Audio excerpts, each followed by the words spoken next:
Une période chaude sans corvée d'eau, c'est ce que le nouveau ministre en charge de l'eau promet aux populations de Ouagadougou. Ousmane Nakro a consacré sa première sortie officielle à la visite des chantiers de l'ONEA ce matin. Au menu ce soir également, un focus sur la formation des médecins au Burkina Faso et leur entrée à la fonction publique. Depuis 2018, les médecins sont soumis à un test d'entrée pour un pays comme le Burkina Faso où le besoin en médecins est assez criard. C'est à ne rien comprendre pour les étudiants en médecine et le citoyen lambda. Aux États-Unis, entrée en fonction difficile pour Joe Biden. Des manifestations ont éclaté après son investiture. Les partisans de Donald Trump persistent et signent. L'élection du président a été volée. Voilà pour les titres, mesdames, messieurs. Bonsoir et bienvenue. C'est une promesse qui fait forcément des heureux, pour ne pas dire des heureuses. Fini la corvée d'eau pour les femmes, en tout cas pour cette année. Le ministre en charge de l'eau est formel. La période chaude ne sera pas difficile en termes d'accès à l'eau potable. Ousmane Nakro a fondé sa déclaration sur le constat fait ce matin sur les différents chantiers de l'Office national de l'eau et de l'assainissement. Benjamin Kwame. Ousmane Nakro, le tout nouveau ministre de l'eau et de l'assainissement, ne perd pas de temps après sa prise de fonction. Entouré des techniciens de l'Office national de l'eau et de l'assainissement, Ousmane Nakro prend le pouls de l'évolution des travaux sur ses installations à Karpala. Les stations de Bendogo et de Pissi ont été également visitées par le ministre en charge de l'eau. C'est une promesse et une assurance, on ne peut le dire, que le ministre tient en ce jour. Cela fait une semaine que j'ai été installé. J'ai réservé ma première sortie à l'Office national de l'eau. Nous avons pris les dispositions pour garantir, voire rassurer nos populations que pour la période chaude qui va bientôt arriver, nous n'aurons plus vivre des difficultés d'approvisionnement en eau potable. Et aujourd'hui, nous sommes venus constater avec satisfaction la réalisation effective de ces travaux. Donc ces travaux devront normalement permettre l'amélioration de l'approvisionnement en eau potable de la ville de Ouagadougou et des autres localités. Le patron de la Nationale de l'eau dit être sur ces sites pour encourager également ses agents. Cette visite intervient dans le cadre du renforcement de la desserte en eau potable de la ville de Ouagadougou et environ avec le projet Ziga 2. Bientôt, les quartiers comme Nagrin, Sissin, Karpala, Balkoui ou encore Yagma vont connaître une desserte en eau potable sans interruption. Rassurer les populations qu'il y aura de l'amélioration, en tout cas pour ce qui concerne Ouagadougou et les localités environnantes. Les quartiers qui ont eu l'habitude de souffrir, des populations qui veillaient pour juste avoir quelques litres d'eau, ainsi la technique, j'allais dire, ne nous fait pas défaut. Cette année, ça devrait être une bonne année pour que ce calvaire qui a été vécu de par le passé soit un mauvais souvenir. À l'occasion de cette visite, Ousmane Nakro a demandé de l'indulgence et de la patience aux populations en ce qui concerne les anomalies liées aux factures d'eau. C'est vrai que certaines facturations ne sont pas bonnes, mais je crois que nous devons effectivement savoir garder patience. Et je voudrais inviter donc ici tous les clients qui pensent justement être victimes de cette facturation-là, de se rapprocher des services de l'office et faire des réclamations. Une visite terminée par un échange avec le conseil d'administration de l'ONEA et des responsables de syndicats et de la société civile. On vous le rappelle, le projet Ziga 2 comporte plusieurs objectifs dont l'essentiel consiste à accroître l'accès à l'eau potable en faveur des populations défavorisées des quartiers périphériques. Des jours meilleurs s'annoncent également du côté du ministère de l'Agriculture. Du matériel roulant composé de voitures et de motocyclettes offert aux structures déconcentrées du département de Salifou-Ouédraogo. Un don du PRECA pour plus d'opérationnalité sur le terrain. Stéphanie Hien. Le cas de la mise en œuvre du projet PRECA, le projet de résilience et de compétitivité agricole, 45 véhicules de type Toyota, pick-up et berline et 50 motos ont été mises à la disposition des institutions détachées du ministère de l'Agriculture, de l'Économie et des Infrastructures. Selon le ministre de l'Agriculture, le projet va révolutionner le secteur et ce dont devrait assurer le conseil agricole et le suivi de proximité des activités de terrain. C'est un grand programme qui doit travailler dans le cadre des aménagements agricoles par la maîtrise totale de l'eau. Il faut dire que c'est plus de 5000 hectares de terres qui seront aménagés par la maîtrise totale de l'eau et également beaucoup d'infrastructures qui seront réalisées, de stockage et de conserverie. Mais également, il y a près de 2500 sous-projets qui seront réalisés à travers tout le pays. Donc ça rentre dans la vision globale du chef de l'État pour une maîtrise totale de l'eau afin que nous transformions structurellement notre agriculture pour pouvoir atteindre la sécurité alimentaire et nutritionnelle et surtout créer des emplois. Pour que le PRECA soit une réussite, les bénéficiaires promettent d'en prendre grand soin. Avec cette dotation, ils prévoient donner le meilleur d'eux-mêmes. Cet équipement que nous avons eu ce matin va renforcer le parc automobile au niveau des directions et techniques pour mieux mener les missions qui nous sont assignées. Et avec ce matériel, on est sûr qu'on pourra mener d'une manière efficiente et efficace toutes les activités de suivi et de supervision au niveau des activités de ce projet. D'une durée de 6 ans, le PRECA est financé par le gouvernement burkinabé et la Banque mondiale à hauteur de 122 milliards de francs CFA. Il couvre 4 régions, les Hauts-Bassins, les Cascades, le Nord et la boucle du Mouhoun. À Bobo Dioulasso, le ministère en charge des ressources animales poursuit la vulgarisation du projet MOPS, Mobilité pastorale transfrontalière apaisée et stabilité sociale au Sahel. Un projet lancé en 2019 avec pour objectif de promouvoir et de faciliter les activités agro-pastorales et de minimiser les conflits entre agriculteurs et éleveurs. Soto Justin Dabiré. C'est en décembre 2019 que le projet Mobilité pastorale, transformation apaisée et stabilité sociale au Sahel, MOPS, a débuté. Après une première phase qui a permis de développer en autres les stratégies et les zones d'intervention, le projet MOPS est entré dans sa phase d'exécution en septembre 2020. Cet atelier de Bobo Dioulasso marque le lancement officiel de la mise en œuvre des activités du projet.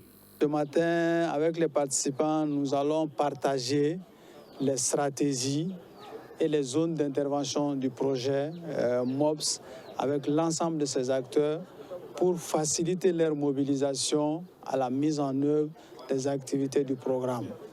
Et comme je l'ai dit, il y a aussi une sensibilité au conflit. L'idée, c'est d'arriver à mettre en œuvre des activités sans aller dans des conflits. La mise en œuvre de ce programme mobilise plusieurs acteurs. On a les collectivités territoriales, on a les services techniques de l'État, entre autres, et on va se mettre ensemble pour la mise en œuvre du programme dont les bénéficiaires seront les populations locales, notamment les éleveurs et les agro-éleveurs.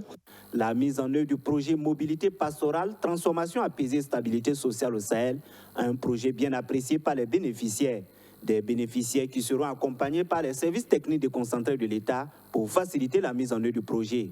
Disons que pour la problématique même du pastoralisme dans notre région, c'est surtout la restriction de la mobilité des animaux. Et dans ce sens, notre contribution sera d'accompagner à dégager des pistes qui sont obstruées et d'identifier des couloirs de passage des animaux de sorte à faciliter cette mobilité-là, à ce que les animaux puissent avoir accès aux ressources pastorales. Je dirais que le projet MOPS est la bienvenue, malgré qu'il y a beaucoup de difficultés actuellement suite au conflit qui se passe dans le pays et dans le contexte actuel. Mais je pense que nous nous retrouvons dans les projets parce que c'est pour nous accompagner à pouvoir mieux organiser notre activité et pouvoir planifier tout ce qu'il faut faire sur la même terre sans avoir beaucoup de problèmes avec les agriculteurs. Le projet Mobilité pastorale, transformation apaisée et stabilité sociale au Sahel est mis en œuvre grâce à la SMV en consortium avec Cœur, Hub rural ROPA, RBM et APES.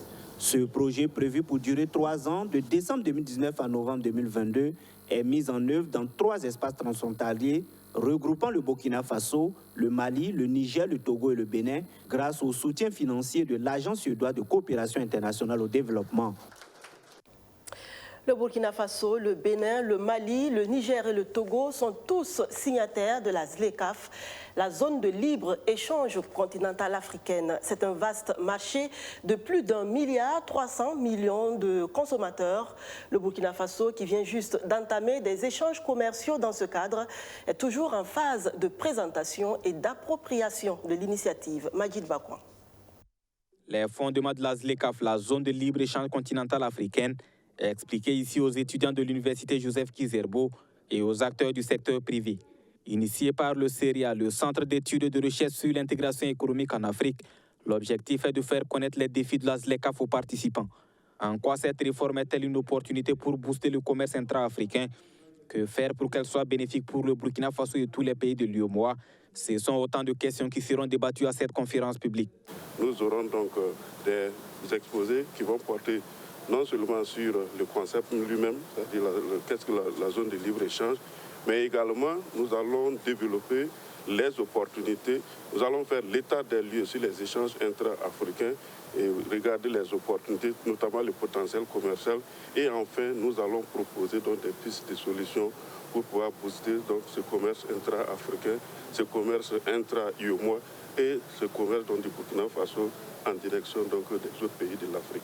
L'opérationnalisation de cet accord commercial devra permettre au Burkina Faso de renforcer son processus d'industrialisation. Et tous les bénéficiaires donc, de ce vaste marché sont des éléments qui sont de nature à aider le gouvernement donc, à renforcer le dispositif national, à renforcer donc, la stratégie et à faire en sorte que nous puissions tirer le maximum donc, de ce vaste marché.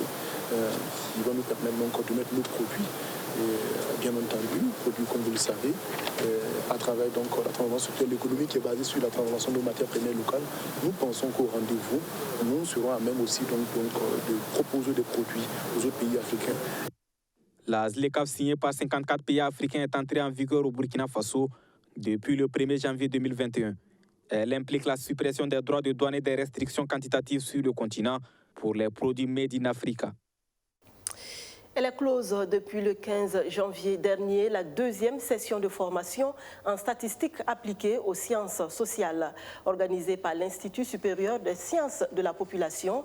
Elle a connu son apothéose avec la remise d'attestations aux participants, des participants outillés 5 jours durant dans l'analyse descriptive des données quantitatives sous le logiciel SPSS. Archimède Boy.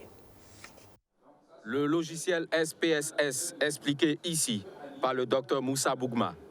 Les participants venus des ministères publics, des ONG et des organisations de la société civile apprennent l'utilisation de ce logiciel dans l'analyse descriptive des données quantitatives. En fait, le logiciel, c'est un outil d'analyse qui permet de synthétiser les données. Vous savez, quand on collecte des données, c'est toute une masse d'informations qui sont collectées. Et pour que ça puisse servir, il faut trouver un moyen pour les synthétiser afin de pouvoir rendre ça plus synthétique, compréhensible et pouvoir être utilisé par le décideur ou tous ceux qui en veulent. Cette session deuxième du genre rentre dans le cadre d'une série de formations en statistiques appliquées aux sciences sociales initiée par l'Institut supérieur des sciences de la population. Alors, cette formation que nous appelons formation SAS, c'est-à-dire statistiques appliquées aux sciences sociales, entre dans le cadre en fait d'une série de formations qui elle-même entre dans le cadre d'un programme qui est le programme renforcement des capacités, production de connaissances sur la population burkinabé et diffusion de connaissances sur la population burkinabé. C'est un programme qui est financé par l'Union européenne depuis 2018 et qui vise à produire de nouvelles connaissances sur la population burkinabé et à renforcer les capacités des cadres burkinabés en analyse des données sur les questions de population. Cette formation s'est achevée par la remise officielle des attestations aux participants. Fini également l'atelier national sur la réforme de l'Agence générale de recrutement de l'État. Les 18 et 19 janvier dernier, le ministre et ses collaborateurs ont planché sur la réforme des concours de la fonction publique en vue d'une numérisation et d'une meilleure efficacité d'organisation de ces concours. Mamouna Takabouri. Les voici au terme de 2 jours d'échange. 2 jours d'échange pour approfondir les réformes entreprises depuis 2019 pour une meilleure qualité du service dans l'administration publique. Pour cet atelier national, il s'est agi de mener des réflexions pour propulser les directions régionales du département du professeur Séni Ouedraogo au cœur des réformes engagées par le ministère. L'autre volet de ce conclave, comment mettre l'Agence générale de recrutement de l'État en phase avec la modernisation des concours. C'est un exercice qui s'imposait pour un ministère qui veut répondre aux exigences de ses usagers, dira le patron du département. L'environnement du service public dans notre pays se caractérise par une exigence de plus en plus accrue des usagers qui veulent un service public de qualité à moindre coût, mais aussi des agents qui exigent des changements dans leurs conditions de travail. Dans ce contexte, il est impératif que l'administration publique se repense, se réforme et se repositionne pour servir de locomotive de changement vers plus de qualité et plus de performance. Au regard de la qualité des participants ici présents et au regard de la qualité des discussions, je reste convaincu que vos précieuses contributions permettront de disposer d'un document bien élaboré dont la mise en œuvre conjointe permettra de répondre efficacement aux attentes et aux exigences de plus en plus accrues des usagers. 48 heures d'information et de réflexion. À l'arrivée, le ministère en charge de la fonction publique est riche de propositions pour davantage améliorer son service.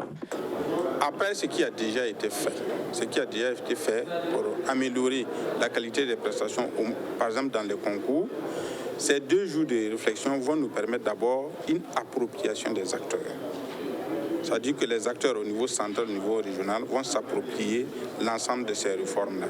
Et pour cela, après les exposés, ils ont fait des propositions concrètes d'amélioration en termes de logistique, en termes de leur participation et en termes de renforcement de leurs capacités, aussi bien en effectif qu'en qualité au niveau des agents. Le traitement des actes de carrière, l'autre défi à relever n'était pas en reste. Cet atelier national a permis de mettre à nu les goulots d'étranglement à résorber pour arracher un sourire aux agents de la fonction publique. La réforme de l'Agence générale de recrutement de l'État qui a pu occasionner des changements au niveau du recrutement des médecins. Avant, il suffisait de se présenter après son doctorat en médecine aux ressources humaines du ministère de la Santé, tirer au sort son lieu d'affectation et hop, on était dans la fonction publique. Ce n'est plus le cas aujourd'hui, depuis 2018. Les étudiants en fin de formation sont soumis à un test d'entrée. Pour un pays qui comptait 2738 médecins pour un peu plus de 20 millions d'habitants en 2020, est-ce normal? S'interrogent étudiants et population. C'est le grand format de cette édition et il est signé Luc Pagbelgem. Ils étaient jusque-là épargnés par les concours pour accéder à la fonction publique. Les étudiants qui soutenaient leur thèse de doctorat à l'UFR-SDS, l'unité de formation et de recherche en sciences de la santé. Désormais, il existe un concours de recrutement de médecins au Burkina Faso. Une normalisation selon l'État, mais une déception pour les candidats. Car pour être médecin au Burkina Faso, c'est minimum 7 ans d'études avant d'espérer défendre une thèse pour l'obtention du doctorat d'État. À l'université Joseph Kizerbo, d'où sortent la plupart des médecins, la nouvelle passe mal. Après 8 ans d'études, faire un concours pour intégrer encore la fonction publique, c'est pas vraiment ce à quoi on s'attend, quoi. Parce qu'on estime qu'après ce temps, vu le diplôme de docteur d'État qu'on a, les valeurs sont déjà reconnues et le besoin est toujours là. Je trouve qu'après 8 ans d'études, c'est quand même pas normal de nous faire passer un concours encore, alors qu'au cours de ces 8 ans, on a eu le temps d'apprendre et de prouver qu'après 8 ans d'études, le minimum qu'on doit acquérir déjà est déjà acquis. Tout le monde sait comment ça se passe, les études en médecine. C'est un calvaire. Et après 8 ans d'études, on te dit que bon, il y a un concours auquel si tu n'arrives pas tu passes pas, tu peux pas travailler dans la fonction publique. Bon, pour moi en tout cas, ça n'a pas lieu d'être quoi. Ce n'est pas une bonne résolution pour moi. Ah, déjà même les 8 ans même là, à cause de ça même certains parents même là, on était laissés parce que non, ils trouvent que non, c'était mieux de passer déjà des concours. Et ça serait triste encore après les 8 ans de te revoir encore être là à dire que tu cherches encore un concours pour pouvoir travailler. L'une des unités de formation et de recherche les plus enviées du campus sur le plan des débouchés perd de son lustre, se laisse aller certains. De la première année jusqu'en année doctorale, les étudiants se posent des questions. Y avait-il pas mieux à faire pour cette filière professionnalisante? Quel genre de test on doit nous faire passer encore pour pouvoir intégrer la fonction publique? C'est un test de niveau. Quel niveau on recherche?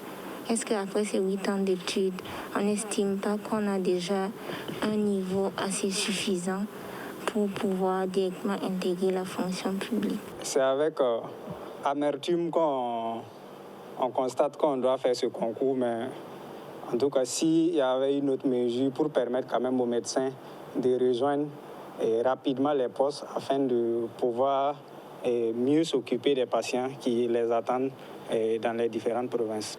Du côté du ministère de la Santé, c'est une situation qui était inévitable selon la direction des ressources humaines. Depuis 2018, le nombre de médecins commençant à être grandissant, donc on a décidé d'aller vers le concours pour respecter le principe pour l'accès en ce qui concerne les emplois publics. Parce que la loi qui régit les agents publics précisent que le mode commun d'accès à tout emploi public, c'est le concours. Mais ce qu'il faut préciser, c'est que pour le moment, jusqu'à présent, nous ne passons pas par un test écrit. Pour le moment, nous passons par un entretien devant un jury constitué, en tout cas, des grands maîtres des médecins et du personnel administratif aussi. Le Burkina Faso a même atteint le ratio OMS pour le rapport médecin-population, mais même là, l'État est dans une logique de recrutement du personnel depuis 2016. Au titre des médecins généralistes, nous avons 1921 médecins généralistes pour 599 médecins spécialistes. Donc si nous allons aller au niveau des structures de soins, nous pouvons dire qu'actuellement, nous avons 1920 médecins qui sont dans les structures, qui sont purement dans les soins. Donc si nous nous référons à la projection 2020 de l'INSD, la population du Burkina Faso serait estimée à environ 21 millions et 500 000 habitants. Donc, rapporté à nos 2738 médecins, nous avons un ratio de 7852 habitants pour un médecin. Ce qui veut dire que nous sommes dans le ratio recommandé par l'OMS. Pour l'instant, la formule actuelle de recrutement, même si c'est un concours, permet d'absorber la plupart des candidats, sauf pour quelques spécialités où l'État n'est pas demandeur. Le tirage au sort laisse donc la place au concours pour accéder à la fonction publique pour les médecins, pour l'ordre des médecins du Burkina que nous avons pu joindre. Ce tamisage était nécessaire au regard de l'offre et de la demande. L'université Joseph Kizerbo n'est plus la seule pourvoyeuse de médecins depuis maintenant quelques années. Pour les populations et les étudiants, un concours de recrutement de médecins est paradoxal dans un pays où nombre de personnes ont rarement la chance de se faire soigner par ce personnel de santé au sommet de la pyramide. Aux États-Unis, Joe Biden sous pression de la rue après son investiture. Le président américain contesté par une partie de la population. À Portland notamment, de violentes manifestations ont été déplorées ce mercredi. Loin de Washington, de l'autre côté du pays, l'investiture de Joe Biden a été accueillie par plusieurs manifestations, dont certaines ont tourné à l'émeute. Ces manifestations semblent avoir été organisées par des groupes de la gauche radicale opposés à l'approche modérée de Joe Biden. Dans les rues de Portland, dans l'Oregon, environ 150 personnes s'en sont pris au siège du Parti démocrate. Ils ont brisé des vitres et peint à la bombe des symboles anarchistes. Certains manifestants portaient une pancarte « Nous ne voulons pas de Biden, nous voulons nous venger » en réponse au meurtre de la police et aux guerres impérialistes. La police a fait état de 8 arrestations. Après l'assassinat de George Floyd par la police à Minneapolis en mai, Portland avait été le théâtre de manifestations pendant plus de 100 jours consécutifs. Savoir à l'avance ne peut en aucun cas amortir le choc quand l'événement tant redouté se produit. On a beau s'inquiéter, faire des projections et des prédictions sur l'avenir, quand il se dévoile à la fin, l'avenir n'est jamais comme on l'avait imaginé. Pourquoi s'en faire alors? Pourquoi se mettre la pression? Prenons la vie comme elle vient et faisons de notre mieux pour être heureux. Car au finish, tout ce que nous faisons sur Terre doit concourir à notre bonheur. J'ai été ravie de vous présenter ce 19h30. J'espère vous retrouver demain. Merci.